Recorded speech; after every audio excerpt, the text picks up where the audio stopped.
Hi, everyone. Welcome back to What They Don't Say. Today's episode is a little bit different than usual.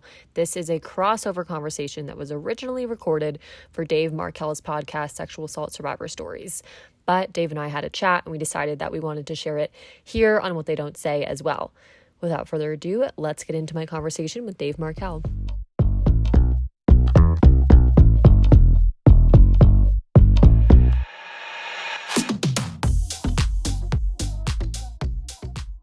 Hey, SES listeners, I am thrilled to have back in the studio with me Shannon Porter of What They Don't Say podcast. Shannon, welcome. Hi, Dave. Thank you so much for having me. I'm happy to be back. I'm glad you're here. I'll be honest and transparent with my audience. Shannon and I have been talking a while before I actually did this intro, and we're just going to kind of keep up the conversation with where we left off. So Part of what we were talking about was your social media presence and how much I've noticed an increase and how the content of those reels and posts are so spot on with what we need to be talking about and normalizing the conversation. And you seem so relaxed at doing that on these reels. It's amazing. Oh, and so it's an illusion, Dave. It may be an illusion, but it's a good one. And it's impactful. It's making a difference. I know, and I mentioned this to you just a minute ago. It's making an influence on me as a podcaster and as somebody who knows what trauma-informed is and how to investigate cases and how the neuroscience of the brain works. But you're bringing some really important aspects of all of that to light in ways that is so digestible and understandable and comprehensible to your audience. And I've already said thank you, but I want my audience to hear how much I appreciate what you're doing and think that you're saving lives because of it. Tell us about some of the inspiration for the topics. The whole idea of consent is misunderstood on such a wide level, right? Completely, which is so fair because nobody has talked about it. The only education that I had around consent and sexual assault was in my 8th grade health class. We had a week-long health-focused class where it was just girls, and we spent the majority of it talking about STDs or STIs, showing us pictures of genitalia that had lice and crabs. And then there was maybe a really brief conversation about if you have sex, if you say no, and then sex happens anyways, then that's sexual assault. That was literally it. They spent way more time talking about gonorrhea than what consent looks like. I mean, gonorrhea, I imagine the scope of the problem is also fairly large. Sexual assault, I would argue, has a very different and long-lasting impacts. And not to say that gonorrhea and sexual assault can't also go hand in hand, but the point of that was just that. It's really hard to know when you've been sexually assaulted when you didn't even necessarily know what consent or sexual assault was in the first place. You bring up a really excellent point, and that is, how do we get educated on this? And I think back to the daughters I raised, and I never had to sit down with any of them about what consent was. I told them the stuff that a cop tells his daughters. Stay out of harm's way by don't hang around bad crowds. After the football game on Friday night, don't be wandering off to some party and getting drunk because there's a risk there. And that's about it. The extent that I went to was just saying, don't go there. Right. Don't put yourself in a situation. Yeah. That's Tracy Day Tomasi says that, the CEO of Callisto, is we tell these people, cover your drink, don't go somewhere alone at night. And yeah, I'm not saying that you should swing from the chandeliers and be unaware of everything. Mm-hmm. But the truth is you don't play any part in if somebody chooses to sexually assault you. So the problem there is the person who chooses to sexually assault you, not the fact that you weren't quote unquote careful enough, because maybe it might not be you that night, but it might be your friend. It might be somebody else, because the perpetrator is still going to commit that crime. It just might not be you on that night. A rapist is a rapist. Yeah. Those are some excellent points. And so the whole idea of what we're talking about is, how do you talk about consent? And if you stop and think about the actual situation that men and women, boys and girls, find themselves in an intimate, quiet time together with someone, and what leads to a sexual encounter, it isn't consent if one of the people involved isn't happily engaging in where that intimate session may be leading to. Where it crosses the line is when somebody is uncomfortable and is saying, this is further than I wanted to go. And not only is it going further than I want it to go, but you don't seem to be listening to me when I say don't do that. And I never talked to my daughters about this. Right. And I don't blame you at all for not talking to your daughters about that. That's a really hard conversation to have. Right. But I think that what we've been taught, that consent is this really awkward thing. And I mean, it can be awkward, but it also doesn't really need to be. And so in moments of transitioning from kissing to close off to penetration or whatever, instead of approaching that potential awkwardness, or instead of just coming up with a better way to ask, we just sort of blow through those different gates of asking and making sure that the other person wants to be there. And in turn, we have become incredibly out of tune with the person that we're being intimate with. I think that we've really been taught that intimacy is about you, when in reality, it's about the person that you're with. And so when it's about you, you're not necessarily thinking about how the other person feels. You're not paying attention to the fact that, oh, their kisses have changed. They're not really as into it as they were a couple minutes ago. And that should be the check-in. Somebody not kissing as much or things shifting a bit, it could be a sign of their body is starting a freeze state, right? You're right. It's an almost impossible conversation to have as a father with a daughter who's 12, 13, 14 years old. That's the last thing they want their dad talking to them about is making out. Right. Dad, just stop. Right. Maybe that weight isn't all on you. Like maybe some schools should have more responsibility in this. Maybe it's just other settings where your daughters are with other people. But I think that this is something that Ray Epstein and I are talking about in our workshops, is that this is a little bit controversial in some aspects, but if we're specifically talking about cis relationships, male with female, in a perfect world, men would respect women. I would love that. But respecting women and consent don't have to go hand in hand. If you are talking about how you want to fuck somebody sideways, backwards, hit them from the back, inside, outside, upside down, you can do all of that. You can fuck somebody in the craziest way that you want to do that.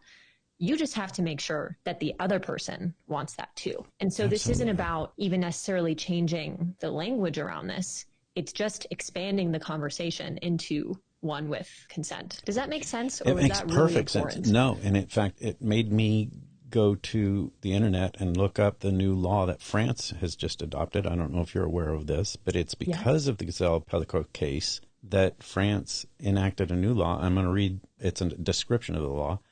It explicitly defines rape as any non-consensual sexual act, shifting the legal focus from the victim's resistance to the presence of consent.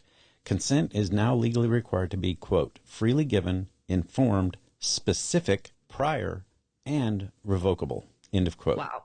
And it cannot be assumed from silence or lack of protest. This landmark legislation was passed in the wake of the high-profile Gazelle-Pellicot case and came into effect after being passed by both the Senate and the National Assembly. So, and this is recent. I'm not sure how recent, but really, I think within the last weeks. month. Yeah. And that's what we need to be teaching people. Freely given, informed, specific, prior, and revocable. Yes. Something, too, that I think is interesting is, I don't know what age your listeners are, but if you have a lot of listeners in college, I think that a lot of times we are only looking at the laws of the state, but we're not necessarily thinking about Title IX laws. So, for example, in Colorado, I have the definition here. When you talk about sexual assault from a legal perspective in Colorado, it's any actor who knowingly inflicts sexual intrusion or penetration on a victim commits sexual assault if the actor knows the victim does not consent, et cetera, et cetera. But it specifically signals knowingly does that. When I would argue that sometimes it's unknowingly because you're not paying attention enough. Right. Right? If somebody sexually assaults somebody who's a college student, they might, from a Colorado law perspective, might not be able to be convicted. But from a Title IX perspective, you only need to have more likely than not that there was not consent. Yep. And so you have the state laws, but you also have the laws that apply to you if you're a student. I feel like those are important to look at too. Absolutely. Yeah. I think this is critically important. And just to answer that question, I have listeners age-wise all over the board. And that's a good thing. I think so that's cool. I've got high schoolers all the way up to 80-year-old men and women. That's awesome, Dave. Yeah, it is. It's cool that not only they're listening, but they're engaging with me. I get texts and emails with questions and just comments. Thanks for your show, because this educated me, and that's why I wanted you here today. I've seen so much good stuff come out of those reels and out of your social media presence. It's really good.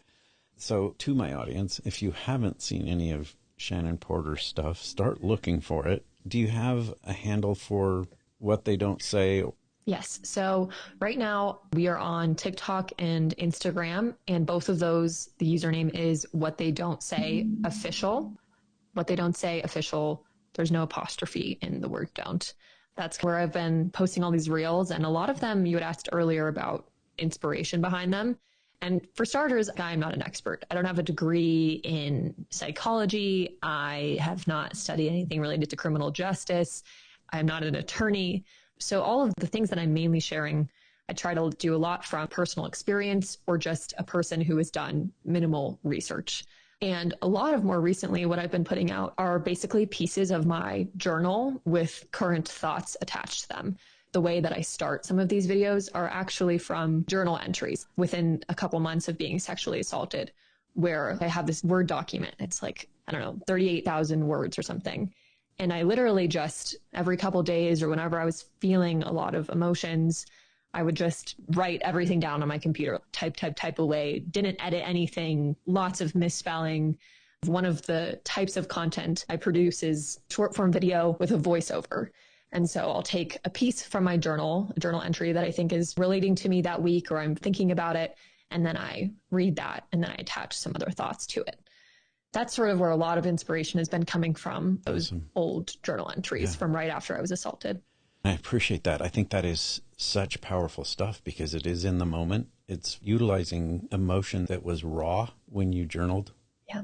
Still so relevant. Let's talk about the one where you talk about locations being abhorrent. And we did just mention the Air Force Academy. Tell me about those emotions. Help me understand more, and my audience understand more, what that's about. Yeah, absolutely. And I forgot to mention, not every piece of content is from the journal. Some of it is just interactions in the real world or thoughts that I've been having. And I think you might be referring to the video where I had a conversation with a man at a bar, and basically he was definitely trying to go home with one of my friends. We started talking about how he goes to the Air Force Academy. And I said, oh gosh, I don't really like that place. And granted, this was me after a couple drinks. So I was feeling lots of liquid courage. And I said, well, I don't like it because, my rapist went there.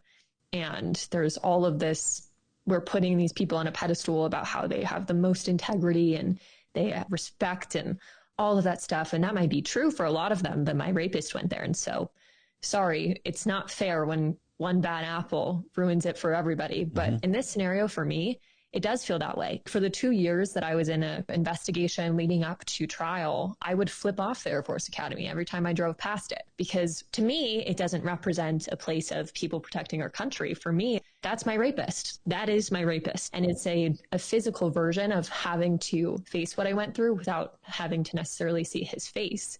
It's just a reminder of it. Absolutely. And that happens on so many different levels. I can tell you that it happens on the level of church, people leaving church or driving by a church and doing the same thing, flipping it off or swearing off church, swearing off God because their rapist was a pastor or a youth minister or the music director or whatever capacity, or even just another congregant. It has an impact on your psyche and the way you look at that institution. It can be anything. It can be a bar, right? It could be a car. I hate white trucks because my rapist drove a white truck. And every time I would see a white truck, I look at it, oh gosh, is that him? It heightens your nervous system. I think there's a lot of people who don't understand that neuro-based reflex from that trauma and that article or that item or that place. And so I think one of the things that struck me when I was in psychology classes was, think about any time you've ever gotten food poisoning and you aren't ever really positively sure where you got the food poisoning from. But if you ate at a restaurant and 3 hours later you're puking your guts out, how long is it before you go back to that restaurant? If you eat grandma's potato salad and 3 hours later you're puking your guts out, how long is it going to be before you not only eat grandma's potato salad, but any potato salad.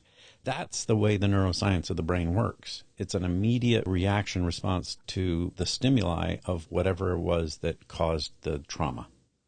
That's really well said. And I like that analogy. I'm going to add that to my repertoire of analogies. Yeah, Thank you. you're welcome, and feel free to. But yeah, you're absolutely right. It's something that I think people need to be educated on, because I know you've gotten some pushback, even from the guy who you told, I don't like that place. And you were kind of laughing about his response of not even understanding why you might not like the Air Force Academy. No, he's like, that's not enough of a reason to dislike a school because one person assaulted you from there.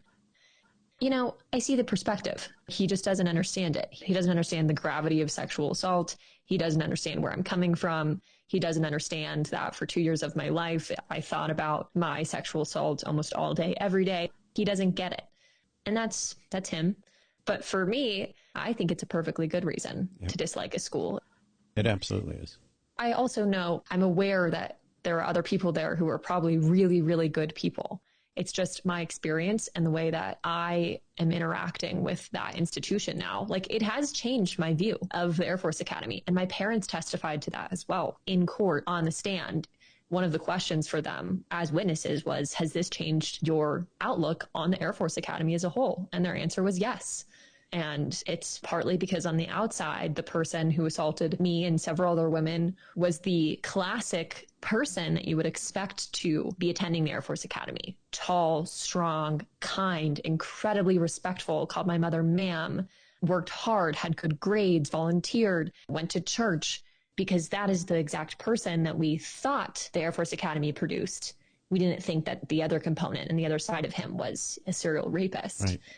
That value system was a complete cover for something that was horrific to several women. He was, as you mentioned, a serial rapist. He had lots of victims. It ruined lots of lives. Another reel, and you just alluded to it, is the one where you wake up, you're thinking about your rape. You're putting on your makeup, you're thinking about your rape. You're walking to class, you're thinking about your rape. Mm-hmm. How intrusive trauma can be. Oh, gosh. Yeah. And that's really something that I don't think is talked about. And I was nervous to put that video out there because I wasn't sure if other people felt it too.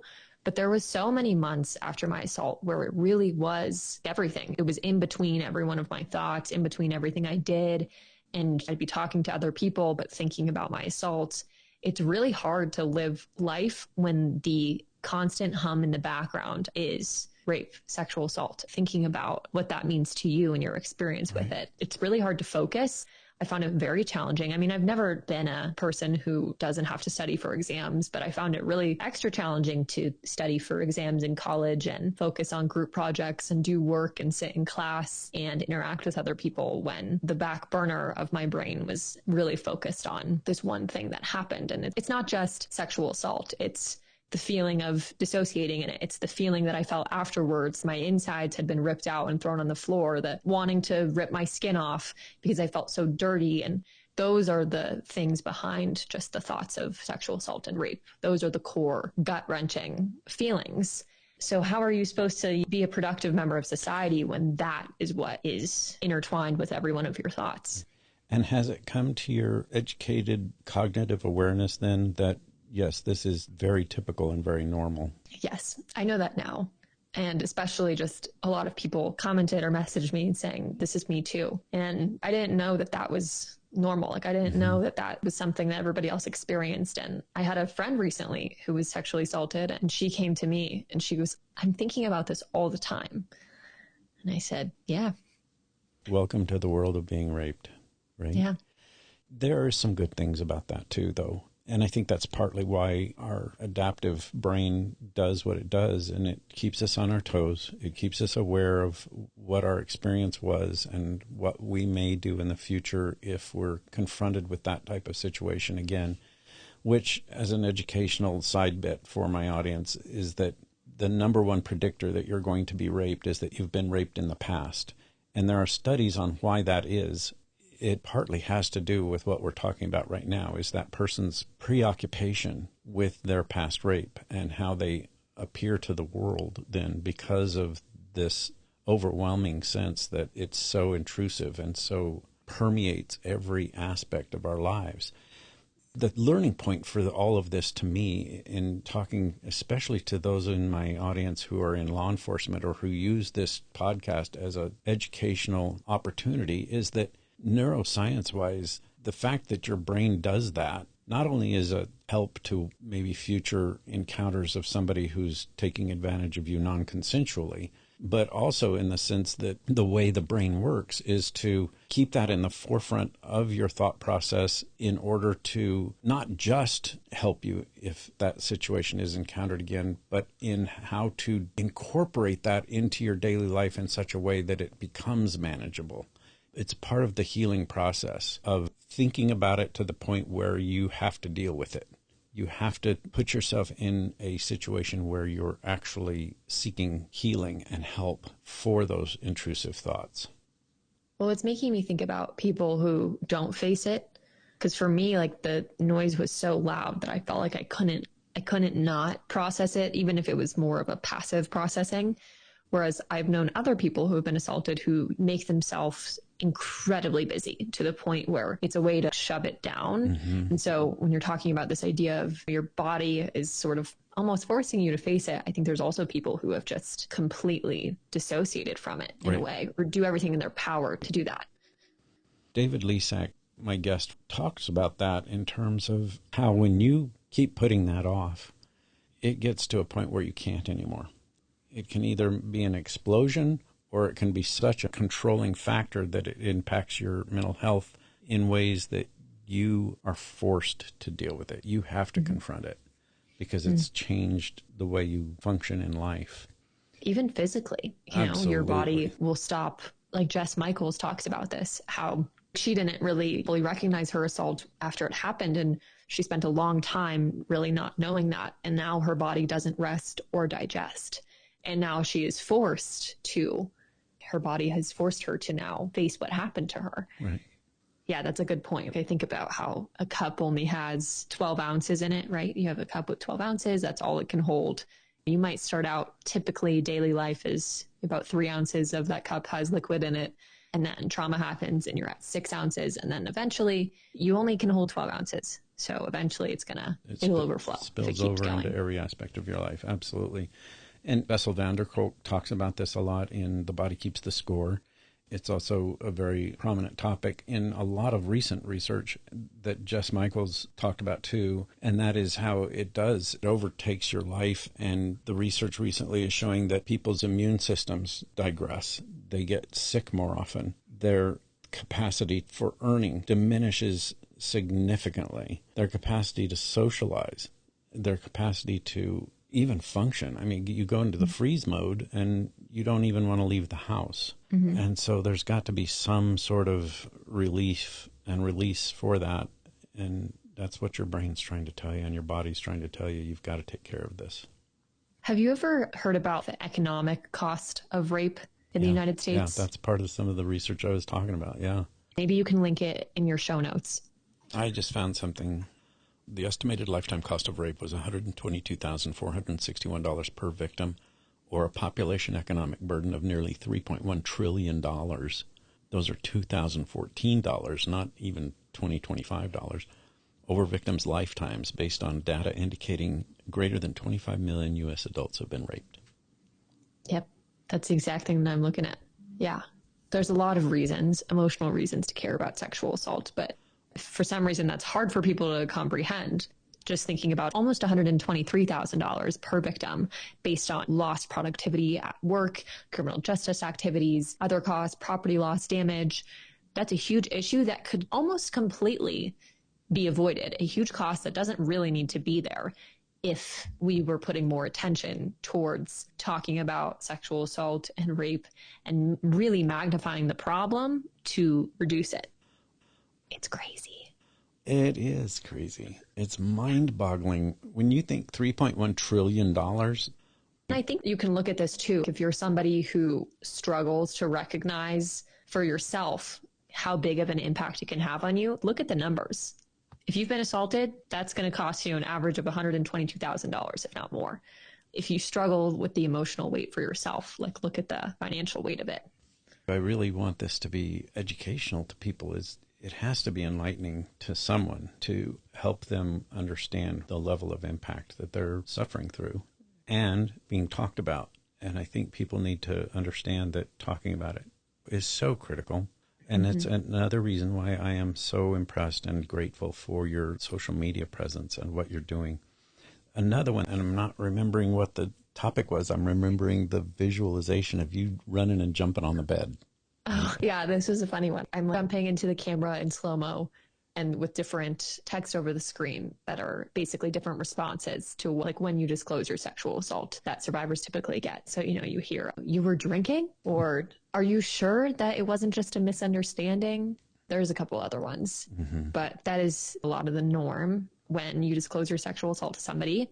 I learned more recently that when people ask you questions after you disclose your sexual assault, and when I say ask questions, I mean things like, well, how did this happen? What were you wearing? Give me the details. Why didn't you say no? Things like that. A lot of the times it's the other person, their body is trying to protect themselves.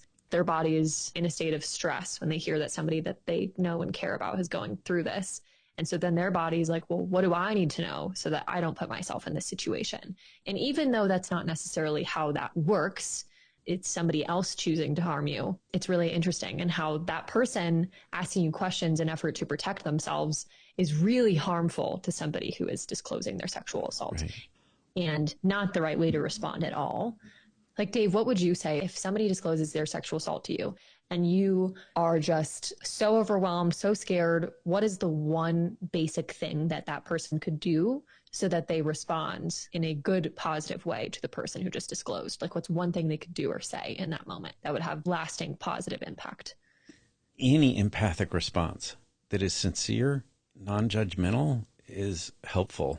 And it actually keeps the conversation going.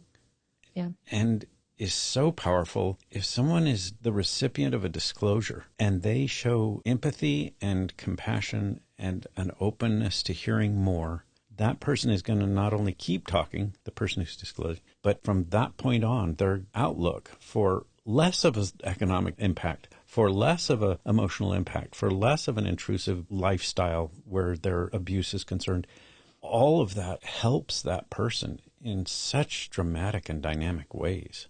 Yeah. Again, it's why I am here in this capacity doing a podcast so that people hear this.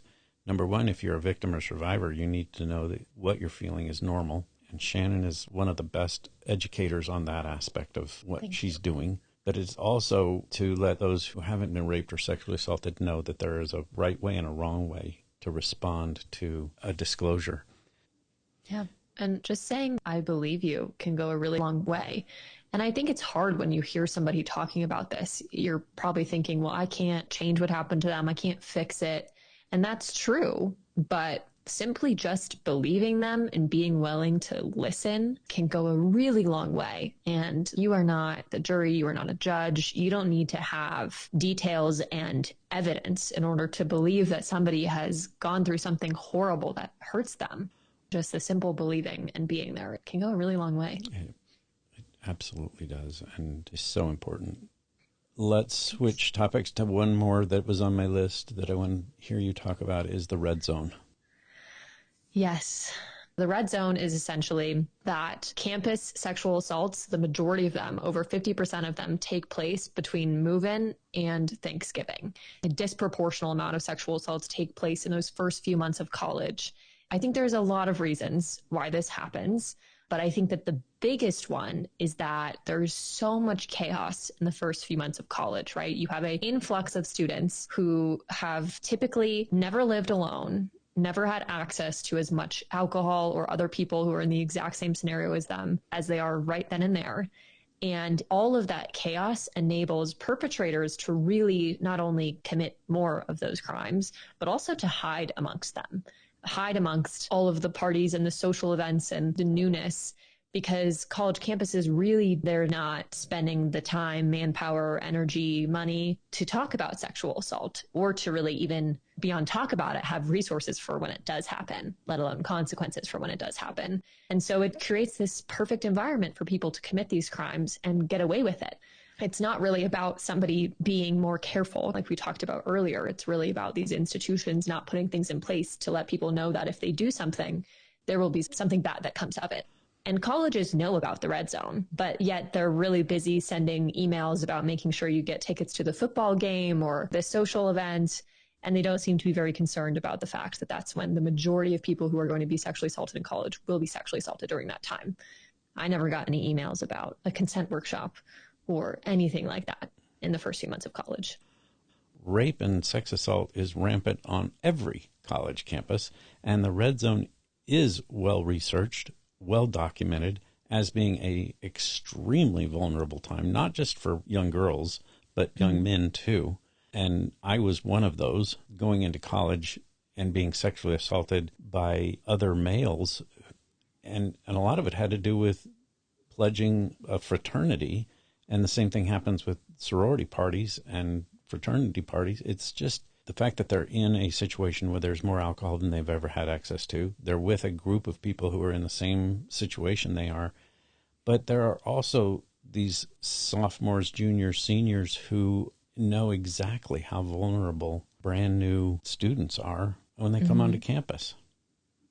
Tracy Day Tomasi said, taking advantage of somebody is code for sexual assault. And older people who do commit these crimes, they know that you don't know your alcohol limit. They know that this is your first few weeks being on campus and everything is exciting and you don't have that many friends. For somebody who is a freshman or a sophomore on college campus to have a junior guy come up to you and invite you to these more exclusive rooms in the frat house or things like that, like that's intriguing. That was intriguing for me, and that's intriguing for anybody. And they know that those are the new situations. And whether it's a conscious thing or a subconscious thing, their perpetrator mindset, whatever, but they know that.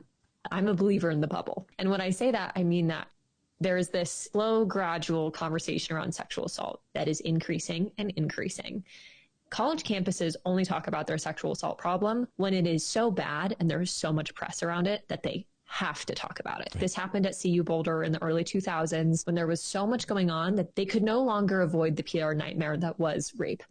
I think that we will get to a point where the bubble will burst and every college campus will have to face the music and they will have to start talking about it and they will have to start implementing it. So any college campus that is doing it now will avoid the PR nightmare later. And when the bubble bursts, they'll be able to say, we've been doing this for years because we actually care about our students. It might take a little bit, but that will happen, not even on the university level, from a fraternity level. There is a liability from insurance, right? If you are getting sued every couple years because your fraternity men keep raping people, or if this is happening at sorority houses, insurance companies don't like that. Colleges don't like that. Maybe if you brought in somebody to have those conversations, or more willing to have them now, you could avoid that later on. And obviously you want people to do it out of the goodness of their heart for the emotional impact of sexual assault, but that's not always the reality that we're in. Right. I don't know if that made any sense. It I made felt a like lot I of got kind of sense. passionate. I loved it, and I think it's so informational and educational. Thank you. Are there any of those reels, those posts that you've done that I've left out that you want to talk about? I know there's so many of them, but does one stick out in your mind as being one that you're particularly proud of and glad that is out there and maybe has gotten some really good feedback for you? One of the biggest things that I deal with is feeling like what happened to me, it's not that bad. Part of that is because, similar to you, I'm sure your experience is that you get a lot of people writing in their stories horrible, horrible sexual assaults. And it's really easy. It's a very natural human thing to compare yourself to other people and therefore other people's traumatic experiences. And I'm like, oh gosh, I wasn't raped at gunpoint. I guess what I went through really wasn't that bad. And it's really, really easy for me, and I think other people, to reduce their sexual assault to just, oh, well, it wasn't that bad because it wasn't as bad as so-and-so over there. It becomes harder to acknowledge the weight and the pain of what you've gone through. Therefore, it's a lot harder to heal from it. That's a natural thing that I deal with and a lot of other people deal with. But the truth is that all sexual violence is violent. It is all bad. It is all illegal. And there will always be somebody who has it worse. There is somebody on this earth who has the worst rape, sex assault of all time. But if we only allow ourselves to feel bad and mourn what happened to us when it is the worst, then we will never be able to mourn or grieve or suffer because of anything we've gone through. That's just not, it's not the reality. And so I really struggle with the denial aspect. And okay, if it wasn't that bad, then I guess maybe it really didn't happen. Maybe I gave him mixed signals and maybe this or maybe that. And so you go down this rabbit hole of denial if you don't allow yourself to acknowledge the weight of what happened to you. Right. So important to me. And it's something that I battle often. Even though I talk about it, think about it, went through a court case about it, it is still an issue that goes on in my head. You bring up a really good point, and I get this a lot from people who write in to me in emails or texts and say, I thought about being on your show, but then I listened to so many episodes where what happened to your other guests is so much worse than what happened to me, and I just really don't think that my story is compelling enough or something that you should air. And I write back saying, of course your story is just as important as any other guest that's been on this show. Because if it wasn't important, if it wasn't impactful, you wouldn't have written to me about it. If it's doing any of what you have gone through too, Shannon, in terms of those intrusive thoughts and places being abhorrent, and I'm doing this and I think about it, and I'm doing this and I think about it. If it's impacting your life at all, it's bad, and we should talk about it. It doesn't have to meet a standard. There isn't a standard. There isn't a, this is worse than that. When it comes to rape and sex assault, it's all horrific, terrible, terrible stuff and should be dealt with and talked about. And so I encourage anyone that's hearing me say this, if you've been hesitant because you didn't think your story was show worthy, not bad enough or whatever, that's not true. Mm-hmm. The other aspect of this, and you mentioned the denial. I remember learning this from Ann Munch, who is a former prosecutor in Colorado, and she was the director of Ending Violence Against Women. Colorado was an organization that did trainings and consultings, and I worked with Ann for several years. But one of the things that she taught was that a hallmark of perpetrator mentality is that they will minimize, deny, and blame. They'll minimize their crime, they'll deny their crime, or they'll blame somebody else for their crime. And those are hallmarks. The sad part about that, and the very ironic aspect of it, is that rape and sex assault victims do exactly the same things to themselves. They minimize their rape and sex assault, or they deny it flat out. It wasn't really rape. It was something else. It was a misunderstanding, or it was, I didn't fight hard enough. So they'll deny it, or they'll blame themselves. I shouldn't have been there. I shouldn't have drank so much. I shouldn't have gone with him. I should have. Like we talked about before, shitting all over ourselves. Stop shitting on yourself. Exactly. And understand that when you recognize yourself minimizing your rape or sex assault, denying your rape or sex assault, or blaming yourself for your sex assault, that is a serious aspect of not healing and not being where you should be in terms of reaching out for help or telling your story. And we should talk. You should reach out to sex assault survivor stories or What They Don't Say and talk about this, because we've got to stop minimizing. We've got to stop denying. We've got to stop blaming, and we've got to hit this head on. Talk about it. Normalize the conversation. This is so interesting that you just said that, because it made me think about the defense attorney for my rapist. He had several defense attorneys, a few from the Air Force Academy, and then one of the top military defense attorneys. His name is Daniel Conway, if anybody wants to look him up. I don't know if he still has it on his website, but I spent a long time combing through his website prior to court. In it, it talked about the exact ways that they get these cases acquitted. It literally goes through it. Find a motive to lie. Why would the victim be lying about this? Poke holes in their moral standing, and it details every single piece out about how they defend these perpetrators. It's really similar to what you were just saying about minimizing and denying and blaming. It kind of goes hand in hand in a way, which is making me just think about the general systems and strategies and all the intertwining between. I know they're doing their job. That's what a defense attorney's job is to do, is to get their client either acquitted 100%. Or as low of a sentence as they can on a conviction. I get that. That's the way our legal system is built. Innocent until proven guilty, and do everything you can to prove somebody's innocence at the expense of the victim sometimes. And that's the part of my psyche that I have so much trouble with, is defense attorneys knowing that there are rapists out there and they're defending them and getting them off. I am totally in agreement with you around, like, this is how our justice system works, innocent till proven guilty. It is so important to have defense attorneys. It is a huge part of all of that. But the way that people can just be absolutely torn to pieces. And more recently, I read the book about the Ghislaine Maxwell trial. And there was a few victims in that trial that were anonymous. They were using their real names. And there was multiple occasions, I think around 5 or 6 times, where the defense attorney would say the victim's real name, knowing that there are reporters in the room, and just, accidentally letting their name slip. And the judge says, hey, don't do that. And there's a very clear reason why somebody who is going up against Ghislaine Maxwell would not want their name released.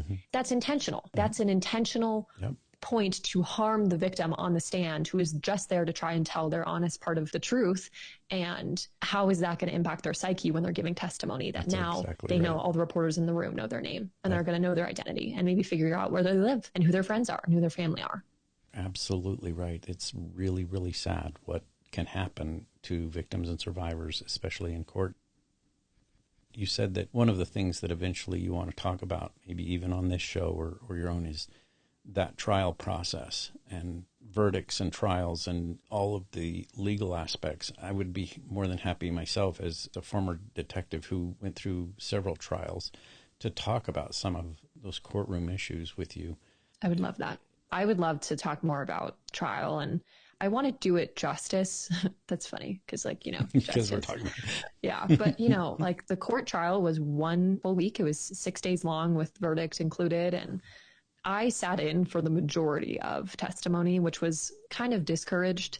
It was something that the defense mentioned in my testimony, that, Your Honor, she has been in here for everybody's testimony because she is clearly the ringleader in all this and has roped in all of these people to talk about the sexual assault. And, Your Honor, did you know her parents offered her $10,000 not to have sex before marriage? That's not true, by the way. Not true at all.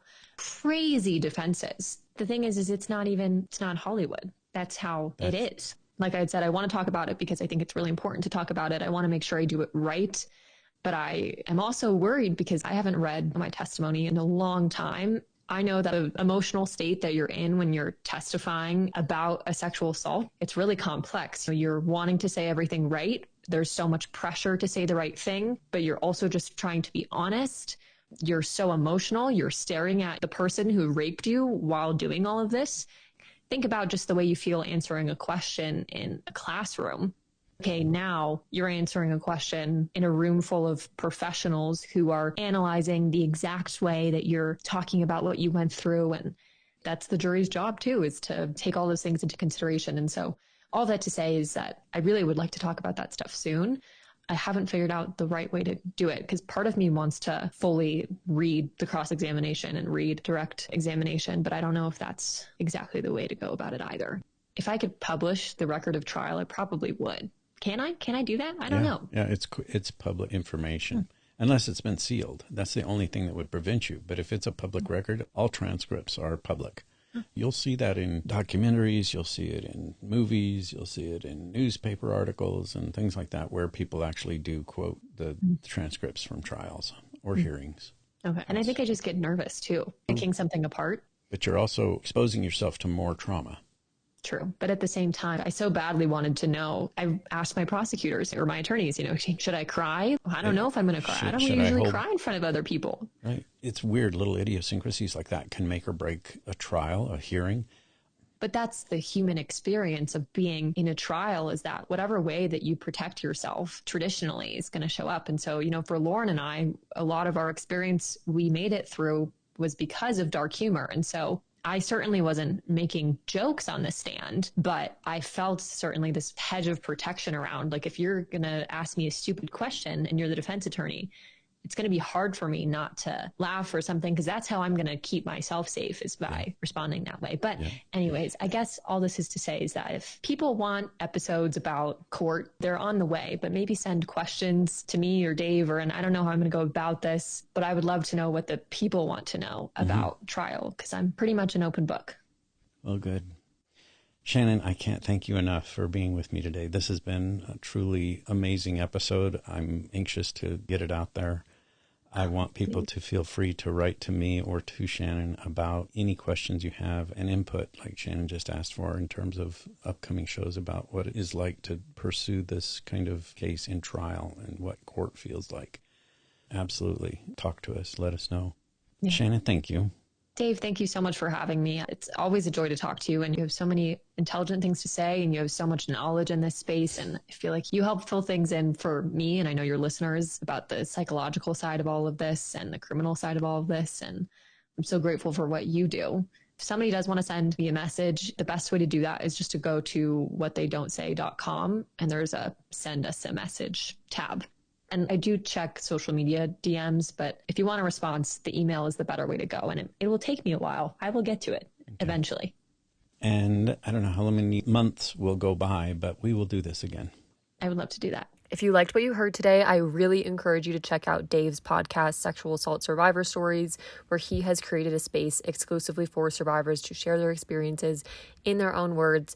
If you're interested in sharing your story on his podcast, I'll link all of his contact information down below in the episode description.